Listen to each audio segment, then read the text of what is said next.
Another fumble. They were down 29-10 at halftime, but they slowly worked their way back into the game. With 2 minutes left, they found themselves down by 2.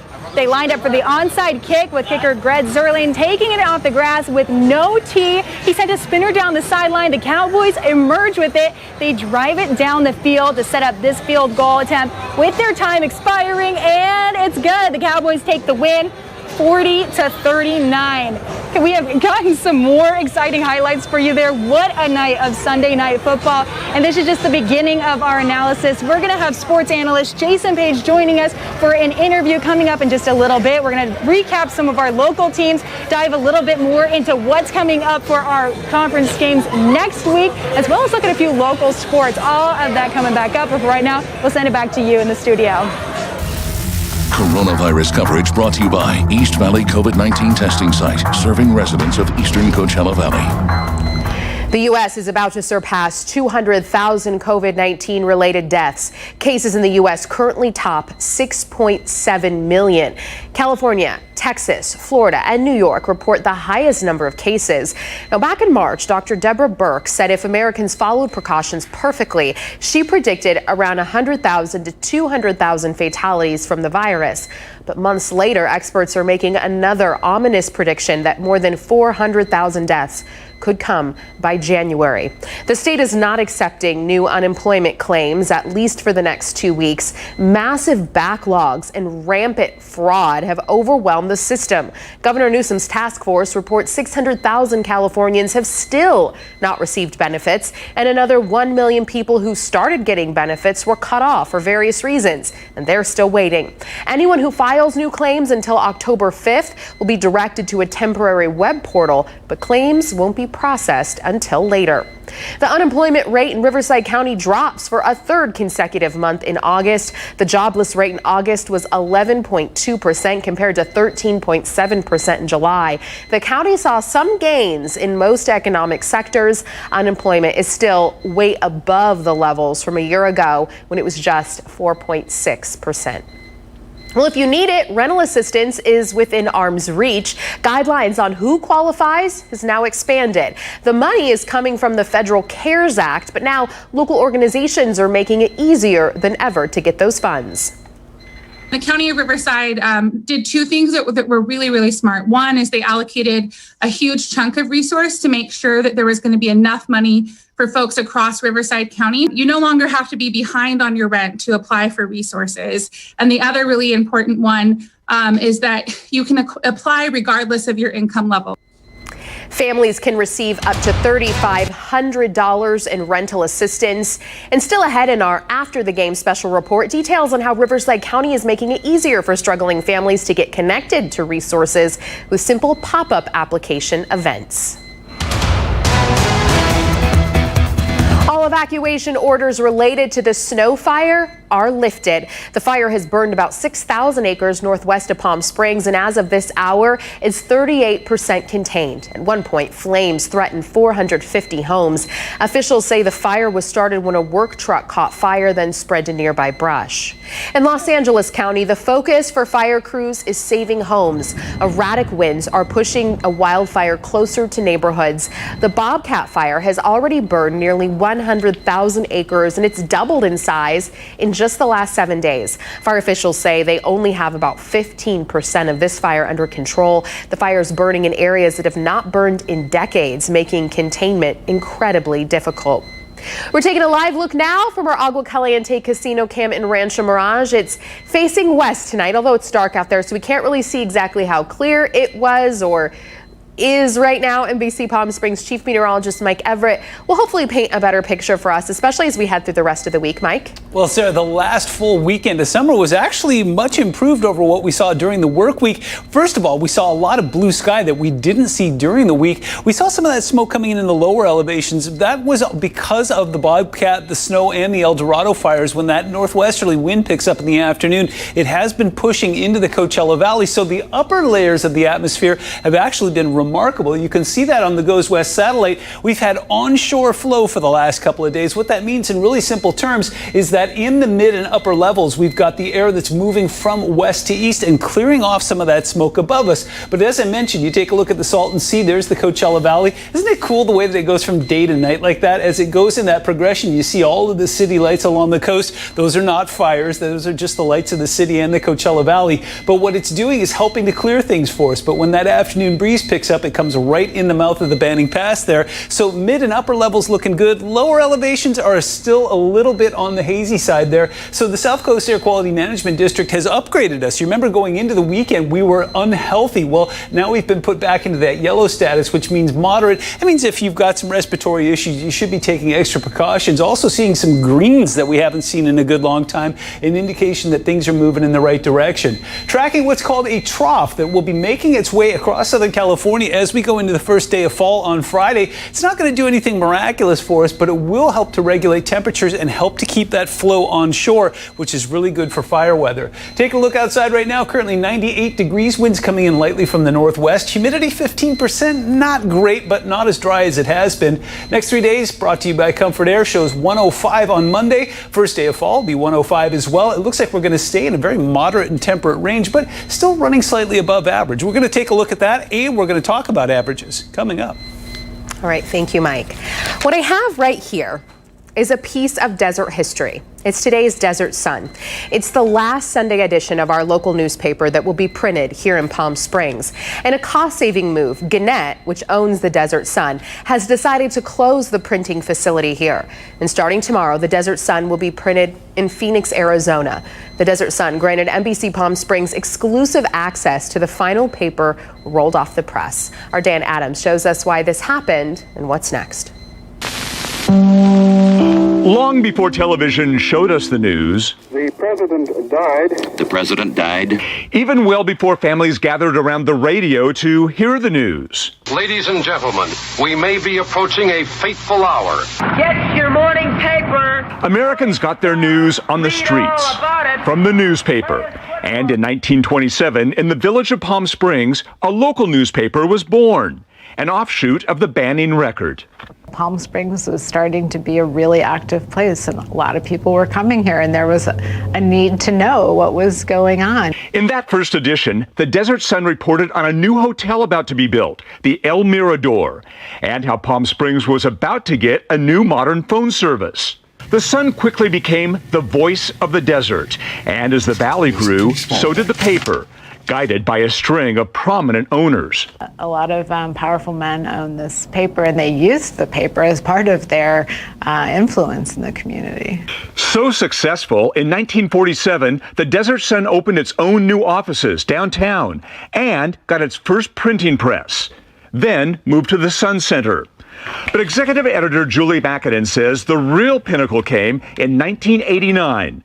That's when the Desert Sun moved to a huge new state-of-the-art newsroom and printing facility across from Palm Springs Airport. I think there was some really golden years in the late 80s and early 90s. Golden then, but at that time, no one saw the disaster looming for traditional news media, something called the Internet.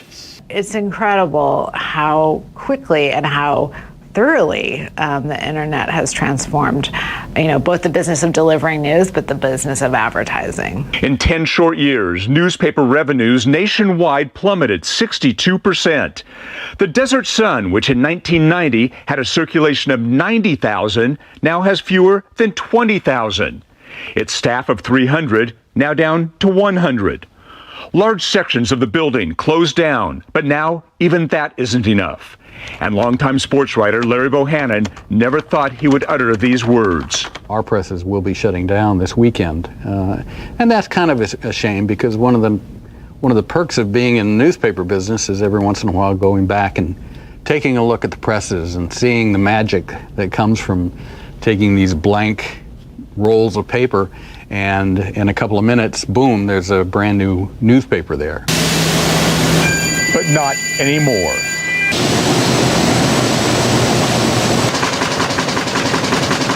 Sunday, they ran the presses for the last time. The final rolls of newsprint and barrels of ink. The last papers coming off the conveyors and packaged and rushed to the loading dock to arrive on your front porch in the morning. Now that will all be done in Phoenix, the papers trucked to Palm Springs. And with that, also the final run for 24 press room employees. I've been here 35 years, sir. 35 years now. Making sure we have ink in the press. Senior press operator Wendell Saxon Sr. started when the Sun was in the Sun Center. I was here when the first paper was printed off of the press, and I'll be here for the last one. And I hope I just don't get teary-eyed. Tough choices in tough times. Gannett, the Sun's parent company, hopes to save up to $125 million this year by furloughs and consolidation. Kind of a trend in the newspaper business to consolidate. People might think that we're not going to have a print paper anymore. That's not true. We're just printing it in a different place. While the actual paper is now going to be printed in Arizona, the editorial content will not change.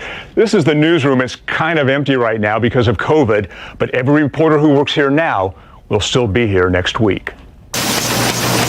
Now that they have yelled, "Stop the presses," for the last time, these mechanical giants will be dismantled and sold, probably to a newspaper in Asia. As for this once stellar building, it is also for sale. Is there a time when the Desert Sun ceases printing altogether, perhaps going all digital, which has seen some growth? Well, that is yet to be seen. But at a critical junction for traditional, reliable, and credible journalism, the Desert Sun is doing what it can to remain viable and a much-needed watchdog in the Coachella Valley. I hope people have seen in 2020 the value that we provide, and I'm grateful for all the readers who have written to, say they appreciate what we've been doing.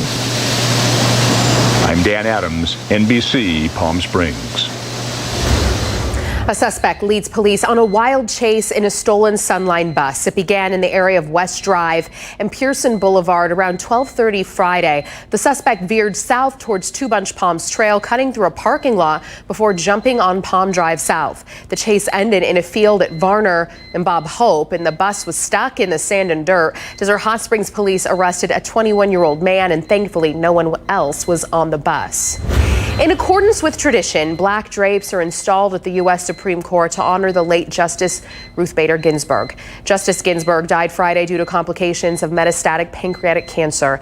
Black wool has been draped over her courtroom chair, the court bench, and the door leading into the marble courtroom. The memorial dates back to the 19th century. Coast to coast, mourners gathered to pay respects to Justice Ginsburg. A memorial with flowers, drawings, and tributes is growing outside the Supreme Court. Vigils are being held in San Francisco, Sacramento, Denver, and New York. And still ahead, the president presses on to fill her vacant seat. But it's more complicated than that. And coming up, we'll have a look back at what's been done in the past and what could happen in the coming weeks, making 2020 yet again a historical year. Plus, one person is in custody tonight. Authorities say she tried to poison the president. What we know is ahead. Plus, there's been a lot of confusion over the massively popular app TikTok. So is it banned in the U.S.? Has it been sold? Can you still participate in the latest viral dance craze? We'll have those answers in 2 minutes.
A woman accused of sending a letter poisoned with ricin to the White House is arrested while trying to enter the U.S. from Canada. Law enforcement confirmed the presence of ricin, but authorities have not released the woman's name. Canadian authorities have been working with the FBI and the Secret Service on the case. President Trump says he'll reveal his nomination for the Supreme Court as early as this week, just days after Justice Ginsburg's death. But even with the president's intent to fill the vacant seat quickly, there are still obstacles that would get in the way for Republicans. Manu Raju reports. This decision ought to be made by the next president. That was Senate Majority Leader Mitch McConnell then, when Barack Obama was president in 2016, with a vacancy on the Supreme Court. But times have changed, and so has the president. We'd fill it. Republican leaders are plotting a full-throated effort to fill Justice Ruth Bader Ginsburg's seat, with the election just 45 days away, trying to make the argument it's different now because Republicans control both the White House and the Senate. Privately, McConnell and Trump speaking about potential nominees on Friday night, and the GOP leader in a message to his colleagues urging them to keep your powder dry and not take a position on whether the winner of the November election should be the one filling the vacancy left by the death of Ginsburg. On Saturday, Senator Susan Collins of Maine, facing the toughest re-election of her career, breaking ranks, saying the decision of a lifetime appointment to the Supreme Court should be made by the president who was elected on November 3rd. But with a 53-47 majority, Democrats need a total of 4 Republicans to vote no and stop the nomination. GOP Senator Lisa Murkowski, before Ginsburg's death, made clear she did not want to move ahead on any vacancy before November, and it's unclear if 2 other Republicans will agree. Privately, top Republicans are arguing that a Supreme Court fight will only boost their chances at holding the Senate majority in November. And several Republicans in difficult races are indicating they'll vote to confirm Trump's nominee this year, even though some endangered Republicans, like North Carolina Senator Tom Tillis, took the opposite position in 2016. We're going to let the American people speak. Yet moving ahead before November could squeeze Republicans like Cory Gardner, running for re-election in Democratic-leaning Colorado. Gardner's office did not respond to questions about whether the winner of November's elections should make the hugely consequential pick. It typically takes between 2 to 3 months to confirm a Supreme Court nominee, meaning it would be much faster than usual to approve a replacement before November. Yet if a vote slips until after the November elections during a lame duck session of Congress, there's another complication if Arizona's appointed Senator Martha McSally loses in November. That would mean the Democrat Mark Kelly could be sworn in by the end of that month, bringing the GOP majority down to 52-48. So McConnell has little margin for error, and several senators are uncommitted, like Utah's Mitt Romney. And some senators in the past have been wary about an election year confirmation, like Senator Chuck Grassley, who as chairman of the Judiciary Committee refused to hold hearings for Obama's nominee in 2016. He told CNN in July, "If I were chairman of the committee, I couldn't move forward with it." On Saturday, his office declined to say if that is still his position. Others have clearly shifted theirs, including Lindsey Graham, who now chairs the Judiciary Committee and said this in 2016. Let's let the next president, whoever it might be, make that nomination, and you could use my words against me.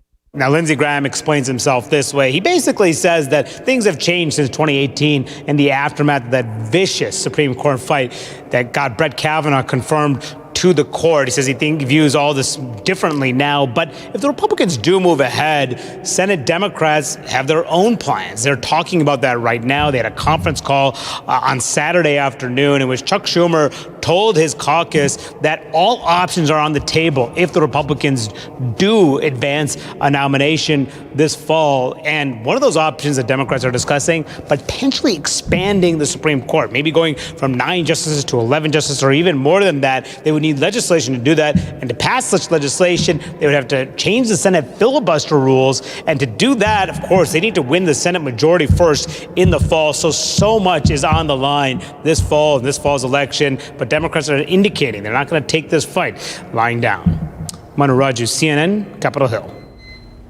A ban on TikTok was supposed to go into effect tonight, but President Trump approved a deal in concept between the Chinese company that owns TikTok and Oracle and Walmart. U.S. government officials claim TikTok poses a serious threat to national security. The ban has now been delayed by 1 week. Under the deal, TikTok will set up its headquarters in the United States. Oracle would store TikTok data on its cloud platform, and then Walmart would be involved as a commercial partner. When we come back, Mike has a look at the forecast, and if you're watching us and you heard that beep, it's gone. We are so happy. Hallelujah, right, Mike? I got some phenomenal news for you. What you don't know at home is that we had a total power outage right as we were coming on the air tonight. We're actually running on generator power, and that beeping part was a problem of it, but we've got that solved. We're going to come back, give you full weather, and we're going to talk about climatological norms. Stick around. It'll be coming up.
Welcome back. Here's a live look. This one's courtesy of our Walter Clark 111 cam. A little bit of action out there tonight. There was a lot of folks in town this weekend, despite the fact that temperatures were running in that 107, 110 range. Didn't really seem to bother anybody. Lots of folks out and about, really taking advantage of the last full weekend of summer. We're taking a look forward to the first day of fall in just a moment here. In fact, let's take a look at the countdown. We've been doing this for 30 days now. We just have 2 less. The autumnal equinox is on Tuesday, September 22nd. And as I've been talking about basically all week long here, we are tracking a trough moving into the area that will take temperatures down slightly, but I unfortunately had to upgrade those numbers just a little bit. Let's take a look at what happened today. In fact, this is going to be our topic of conversation tonight. 107 was our official high temperature today at Palm Springs International, 5 degrees above the 30-year norm at 76. But as long as we're getting into the mid-70s, it's all good. 30-year norm for this time of year, 99 degrees and 71 degrees for your overnights. Records, 113 back in 1975 and 50 back in 1965. So a lot of people have been asking me lately, what are you talking about when you're talking about a 30-year norm? Well, it's not something that I made up. It's actually the folks over at NOAA, at the National Climatic Data Center. What they do is they take temperatures in 30-year blocks. Bear in mind that we've been taking temperatures here officially back into the late 1800s at Palm Springs International, so it's not fair to do an average that's 120, 130 years long, or it would be really skewed. Creating a base allows current comparisons that helps people in agriculture do their business and acknowledges the warming temperatures, and it's updated every 10 years. So right now we're running on the 30-year average that goes from 1980 to 2010. Once 2020 is completed, we'll move that 10 years forward and use the temperatures years from 1990 to 2020. Now you know. And in case you're wondering just how much warmer has it got over the last 100 years, well, this is the temperature change in California since we started keeping temperatures here in Palm Springs. What you see clearly is that in the second half of it, especially since 1970, those average temperatures have been going up and up and up, and especially in the last decade, that's where most of the reds are. So it's not just a blip that we're running temperatures above average. We're getting warmer, considerably warmer, almost 3 degrees warmer than we were in 1970.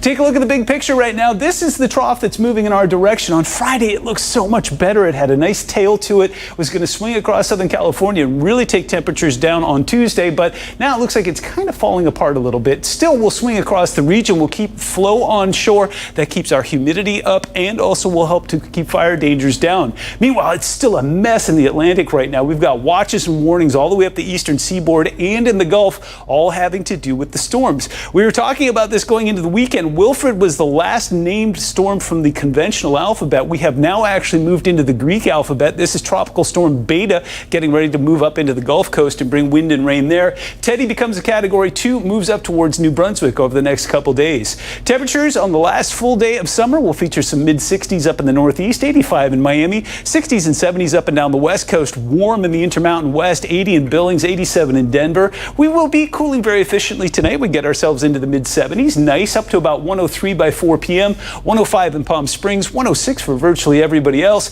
and 96 in Joshua Tree. Your Comfort Air 7-day forecast shows us holding on to 105 through Wednesday, slight warming on Thursday, but it looks like next weekend we're going to get it down again, 102 waiting for you on Saturday.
NBC Palm Springs Sports Desk, brought to you by Agua Caliente Casinos. We have your game. It's time. Let's push play. Well, welcome back to 360 Sports. I'm Olivia Sandusky, joined by sports analyst Jason Page, and we were saying it feels like we've been watching football all day long. There's been so many games and so many stressful games, high-energy games, including the one that just wrapped up. We watched the Seahawks and the Patriots, and Jason, I want to jump right to the end of this game. Tell me your thoughts on how that one finished. Two crazy plays to end the game, and how about the fact that back-to-back weeks we had crazy plays to end both of the Sunday night games. This week, you have Cam Newton trying to run in the football from a yard out. They put the ball in the best player's hands on the team, and Seattle had it sniffed out so well, so perfectly. Pete Carroll's team obviously very well prepared. But the play before that is the one we need to talk about. The play before that, where you have Julian Edelman, just a couple of plays actually before that, Julian Edelman has a ball go right through his hands. And I'll guarantee you, after the game, he will admit He should have made that catch on that Cam Newton throw. Cam Newton played well enough for the Patriots to win this game on Sunday night. Here's the good news, though. If you're a Patriots fan, you've seen Cam Newton now in the first 2 weeks with no preseason, and you have to be convinced this team's still good enough to win the division. And if you're a Seahawks fan, same there. You got to feel good about your team.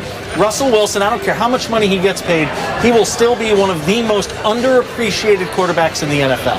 No, we heard it here first. And we were also talking about some local teams. We had the Rams traveling across the country. You told me you were impressed by that game. Very. What was it that you liked? Well, first of all, traveling across the country in the NFL, I don't care what team you are, how good you are. It's one of the hardest things in the league to do. They went on the road today. Granted, Philadelphia didn't have any fans there. Still, traveling cross country is very difficult. Let's say it, the Rams are back.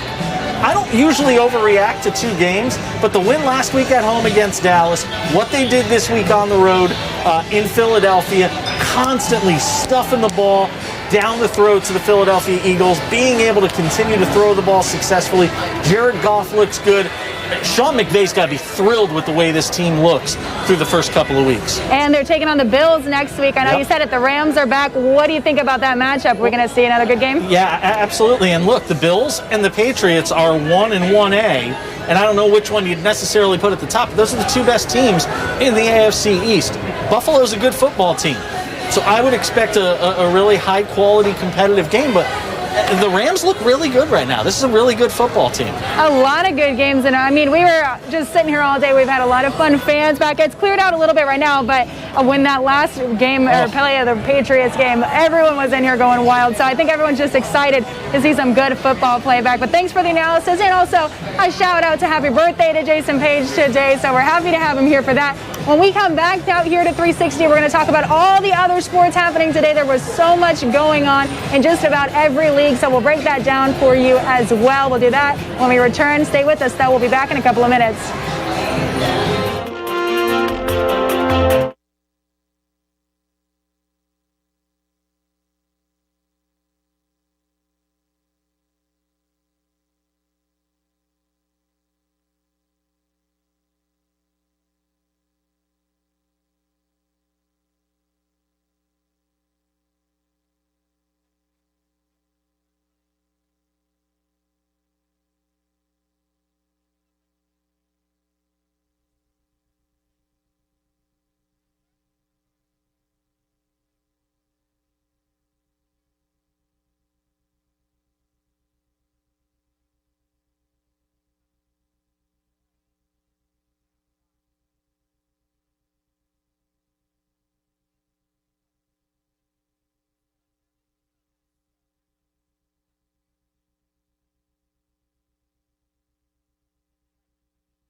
If you need it, rental assistance is within arm's reach. New local in-person pop-up events will give struggling families the chance to apply and ask some questions.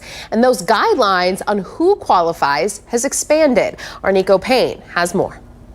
The pop-up event started this past week and will continue into November. The county is partnering with United Way and Lift to Rise in order to make these funds available to everyone. As part of the fight against the pandemic, Riverside County has expanded financial assistance to residents, allowing them to receive up to $3,500 in rental assistance. The County of Riverside did two things that were really, really smart. One is they allocated a huge chunk of resource to make sure that there was going to be enough money for folks across Riverside County. You no longer have to be behind on your rent to apply for resources. And the other really important one is that you can apply regardless of your income level. In order to qualify, residents must have a form of ID, copy of a lease agreement, landlord contact information, and proof of economic impact. They're able to show that they lost their job with wage stubs. We accept letters from an employer documenting that.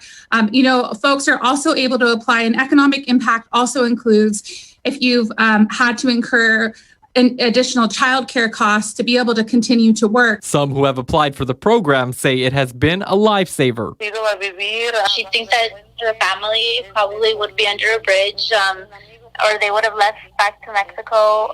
They would have left to Mexico because her husband is the main income earner. Heidi also explained that the process for her application was relatively quick.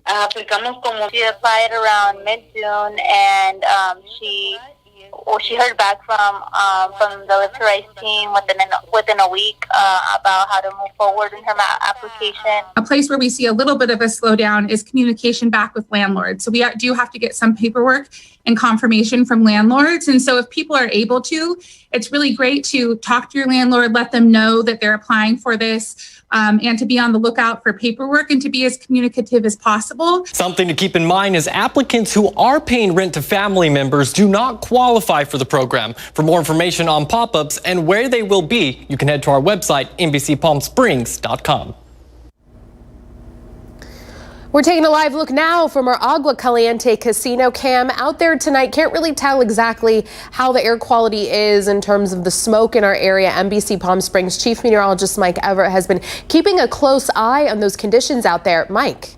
Sarah, I actually went out and kind of experimented in the atmosphere yesterday, played a round of golf, and you know what was really great about it was I got to play golf. But on top of that is that the atmosphere is starting to clear. In fact, if you take a look at the Goes West satellite right now, what we've got is onshore flow. Now remember, there's a couple things that Goes West will pick up on. It picks up on smoke. It also picks up on daylight. Isn't it cool how it goes from daytime to nighttime? You can actually see all of the urban city lights around Southern California, the Bay Area, and Central California. What you're seeing off the coast here is good. This is marine layer cloud cover, something that we weren't seeing when we had all of that offshore flow. You're also seeing some smoke mixed in there as well, but with the onshore flow, it's pushing it away from us. So we had some beautiful blue skies this weekend, better than they've been since Labor Day, but there is a complication. We've got the Snow Fire, the Bobcat Fire, and the El Dorado Fire that are all immediately off towards our north and west. So when we get that northwesterly breeze in the afternoon, even though the upper levels of the atmosphere have been looking really good, the lower levels of the atmosphere still have some smoke and some particulate matter in there. I could taste it yesterday when I was out and about. That's why I'm telling you about that. Here's what we're taking a look at as far as air quality goes. South Coast Air Quality Management District has actually upgraded us today to moderate air quality because most of that has moved off towards the east. Even seeing some greens, which are encouraging up towards the mountains and Idlewild. Big Bear is still in that unhealthy phase, and we still have some unhealthy air further off towards the west, but things are improving here. Onshore flow looks like it'll continue for the next couple days. I'll tell you about that in the full forecast. It's still warm, 96 degrees. There's that northwesterly wind pushing that smoke in, and it's still reasonably dry, about 16%. Next 3 days brought to you by Comfort Air. It shows 105, 105, 105, and one of these days is the first day of fall. We're going to take a look at the rest of the week coming up. All right. Thank you, Mike. We'll be right back. Stay with us.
All evacuation orders related to the snow fire are now lifted. The fire has burned about 6,000 acres northwest of Palm Springs, and as of this hour, it's 38% contained. At one point, flames threatened 450 homes. Officials say the fire was started when a work truck caught fire, then spread to nearby brush. In Los Angeles County, the focus for fire crews is saving homes. Erratic winds are pushing wildfire closer to neighborhoods. The Bobcat fire has already burned nearly 100,000 acres. It's doubled in size in just the last week. Fire officials say they only have about 15% of the fire under control. The fire is burning in areas that have not burned in decades, making containment incredibly difficult. We'll be right back after the break, but first, Mike has a look at our Agua Caliente Casino cam. Mike? I do indeed. In fact, this is Sunday night, downtown Palm Springs. Plenty of life out there. We are tracking onshore flow for the next couple of days. That will help with the firefighting effort, but there is a snag attached. We'll take a look at that in your 7-day forecast coming up.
Welcome back. Well, we saw things fairly hopping downtown Palm Springs going into the commercial break. Here's 111. It looked like a little bit of life out there. At least there was until we went live. Trust me, there were cars out there. This is our Walter Clark cam showing a really nice night. You know what? Last weekend of summer, in fact, 2 days away from the autumnal equinox. That'll be on Tuesday, September 22nd this year.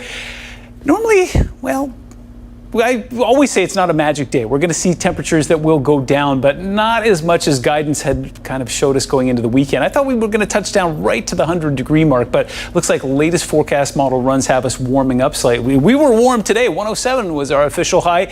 99 degrees is the 30-year average for this date, so you can see very clearly we're running about 8 degrees above average, and this is the good stuff. At least we don't have any 110s or 120s on the horizon. 113 is the record for today's date as far as heat goes. 50 as far as an overnight temperature goes. 76 is where we bottomed out. That's 5 degrees above average, but my philosophy is if we're getting it into the mid-70s, we're getting some cooling in the early morning hours, and that's good. Take a look at the big picture right now. This is the reason why we've had to bump temperatures up slightly from the forecast that we had going into the weekend. The trough just isn't as robust as it looked a couple days ago, so we'll get the tail end of it. Keeps flow onshore, as I mentioned, keeps humidity higher. That'll help with the firefighting efforts, but as it swings through, we'll see those afternoon winds pick up about 30 to 40 miles an hour in our more wind-prone spots, and that will bring a challenge to firefighters, especially on Monday and Tuesday, right around late afternoon and early evening. We'll keep an eye on that. Nothing I expect to be too gusty, but at the same time, not great either. Taking a quick look at the tropics, well, we ran through the alphabet. Wilfred is sitting out in the Atlantic right now. Beta is now out there. That is the Greek alphabet. I'll tell you more about that coming up in the next half hour. Cooling efficiently tonight, we get ourselves into the mid-70s once again. 103 by 4 p.m. 105 is our high on Monday in Palm Springs. 106 for virtually everybody else, 96 in Joshua Tree, and 74 in Big Bear. Your Comfort Air 7-day forecast shows us at 105 Monday, Tuesday, and Wednesday. Slight warming on Thursday, but look at next weekend. We'll get it down to 102 on Saturday.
NBC Palm Springs Sports Desk, brought to you by Agua Caliente Casinos. We have your game. It's time. Let's push play.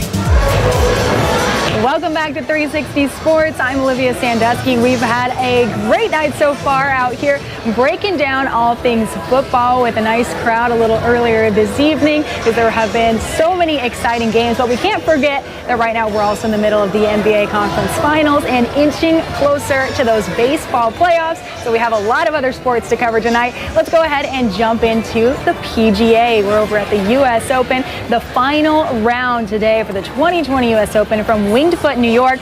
Normally, it's played on Father's Day weekend, but it was postponed this year due to the pandemic. 21-year-old Matthew Wolff entered the day with a two-shot lead over Bryson DeChambeau, but after a solid day, this putt led DeChambeau to lift the trophy high for his first major title. You can see his excitement, the only golfer to finish the weekend under par. The course played very tough all week long, and it shows in the score. Here's a look at the leaderboards. We've got Wolff finishing at second at even par, Louis Oosthuizen taking third, Harris English in fourth, and Xander Schauffele rounds out the top five. Over to the Lakers, game 2 of the Western Conference Finals between the Lakers and the Nuggets. The Lakers took game 1, the Nuggets looking to even up the series. The Lake Show in control early, up double digits for most of the first half, but over in the second half, the Nuggets down by as many as 16 points. A theme for them this playoff, they would fight back, make it a highly contested fourth quarter. With 24 seconds left in the game, Nikola Jokic works up that block against Anthony Davis. He rises up, connects on the hook shot, Nuggets up by 1. Then after a missed 3, the Lakers have one more chance to win the game on this Anthony Davis 3, and it's good. AD with a dagger. The Lakers take game 2, 105-103. The Dodgers dropping the final game of their series against the Rockies today, 6-3, but they still take the series after 3 solid wins. The boys in blue have already secured a playoff berth. They're now waiting at least one more game to clinch their 8th consecutive NL West title. They'll have a chance to do that at home against the A's on Tuesday. That starts at 6:40. The Angels also coming up short in their matchup against the Rangers today, losing 7-2. They're barely hanging on the fringes of the AL playoff race. Today, Jared Walsh extending his hitting streak up to 12 games, but that was basically the only highlight for the Halos today. They have another game against the Rangers tomorrow at 1:10. The Padres end their series against the Mariners on a positive note. They were up 3-1 until the 8th inning, until Dylan Moore of the Mariners hits a 2-run blast to bring the score all tied up at 3. The game goes into extras. Finally, in the 11th inning, the Padres were able to string some hits together. They come away with a 7-4 victory. This means that the Padres clinch a playoff spot. Get this, the first time they'll be going since 2006. Well, that wraps up the local sports for us out here at 360. A lot of fun games today on this Sunday, and we're not done yet breaking it all down. We'll have sports analyst Jason Page back here on the desk. We're going to talk Chargers. We're going to talk some key injuries from today that'll affect the rest of this NFL season. We'll see you in a couple minutes.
You have about 10 days left to complete the census. The date was pushed back because of the pandemic, and right now only about half of the Coachella Valley has completed the form.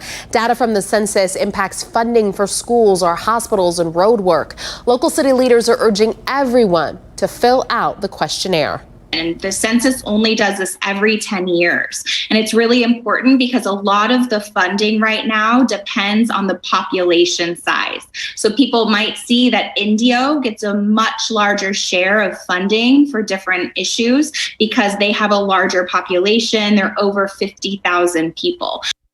The deadline is September 30th. The census can be completed by mail or online. More local news still ahead, so stay with us.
A suspect leads police on a wild chase in a stolen Sunline bus. It began in the area of West Drive and Pearson Boulevard around 12:30 Friday. The suspect veered south toward Two Bunch Palms Trail, cutting through a parking lot before jumping on Palm Drive South. The chase ended in a field at Varner and Bob Hope, and the bus was stuck in sand and dirt, couldn't go anywhere. Desert Hot Springs police arrested a 21-year-old man. Thankfully, no one else was on that bus.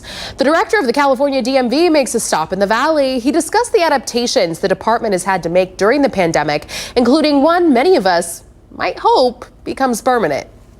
Yeah, the DMV operations has shifted quite substantially during the pandemic. First things that we wanted to do is make sure we have contactless services. So we had to establish some of those. We created this virtual field office, but we also created accessibility into the office as well. We've been doubling down on online services. We know that our customers want to do business wherever they are. They want to do business on a mobile device, especially our younger population. They're all on a mobile device. And so we're trying to make sure those services are widely available.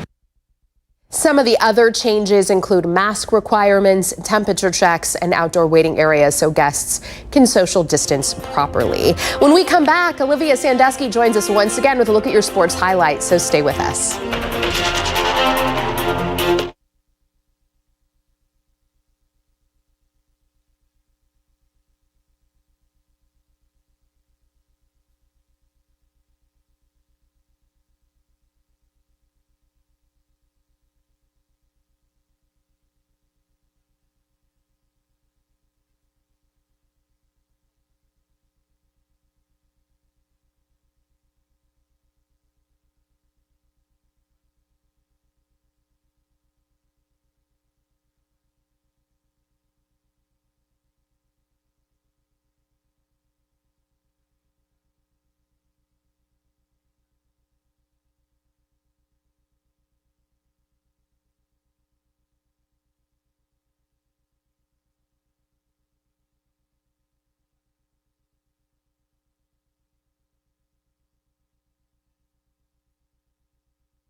NBC Palm Springs Sports Desk, brought to you by Agua Caliente Casinos. We have your game. It's time. Let's push play.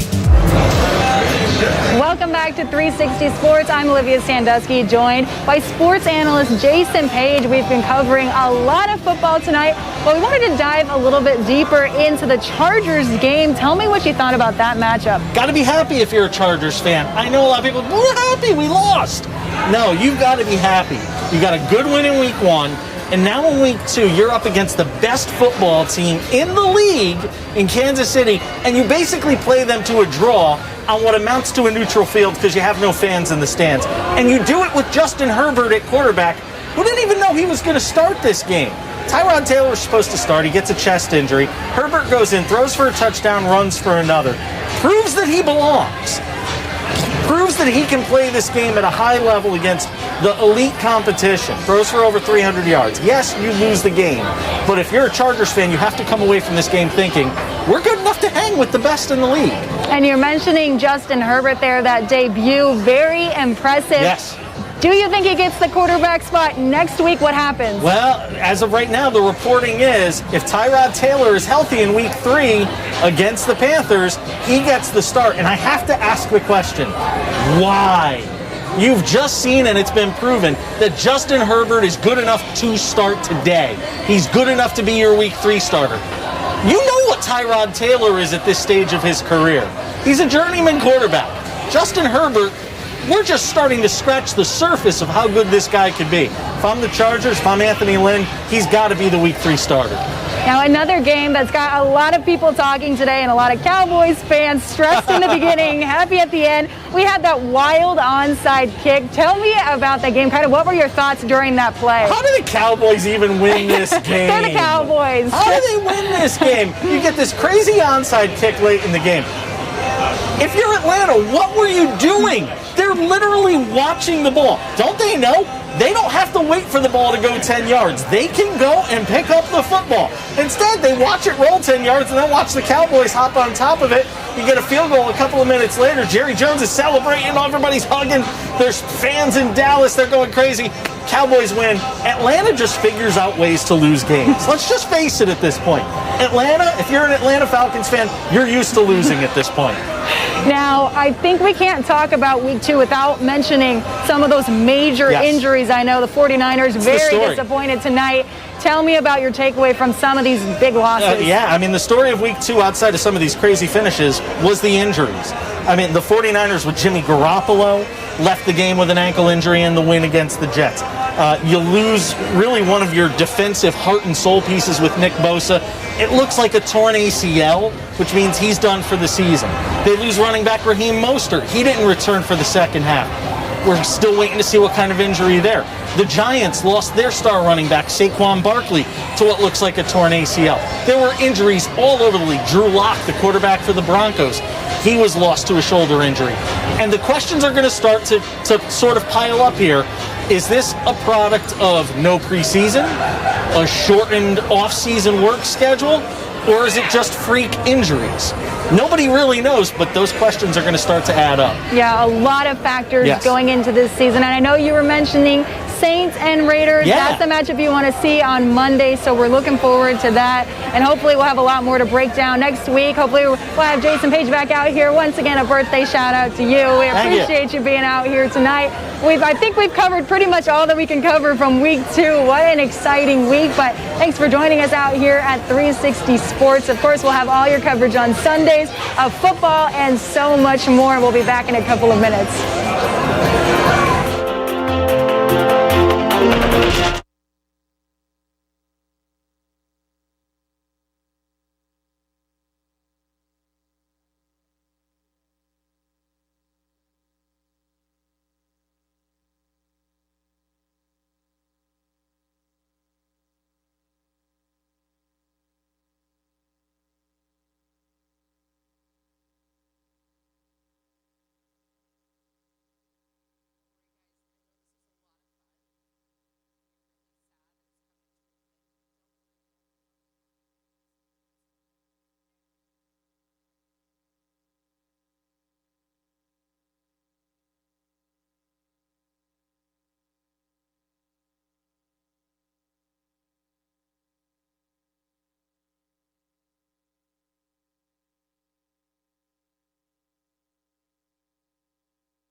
The state is not accepting new unemployment claims, at least for the next 2 weeks. Massive backlogs and rampant fraud have overwhelmed the system.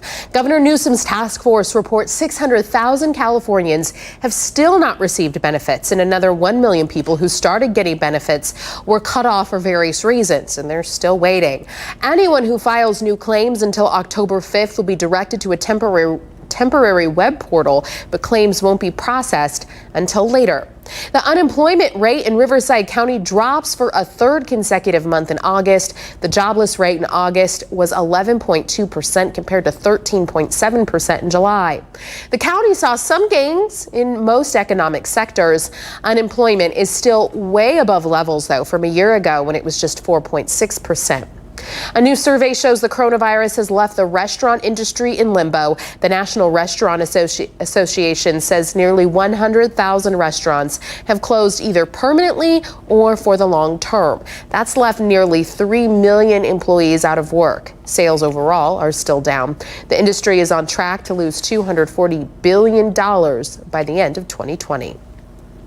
AT&T is considering offering wireless phone plans that are partially subsidized by advertisements as soon as next year. The CEO says if people are given the choice to have ads in exchange for a bill that's $5 to $10 cheaper, they would do it. No word yet on how the ads would appear on your phone or what that could possibly look like. A ban on TikTok was supposed to go into effect tonight, but President Trump approved a deal in concept between the Chinese company that owns TikTok and Oracle and Walmart. U.S. government officials claim TikTok poses a serious threat to national security. The ban has now been delayed by 1 week. Under the new deal, TikTok will set up its headquarters in the U.S., and Oracle would store TikTok data on its cloud platform, while Walmart would be involved as a commercial partner. Mike and I will be back after this, so stay with us.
So if you joined us at the beginning of this newscast right after the game, you heard that beep, right?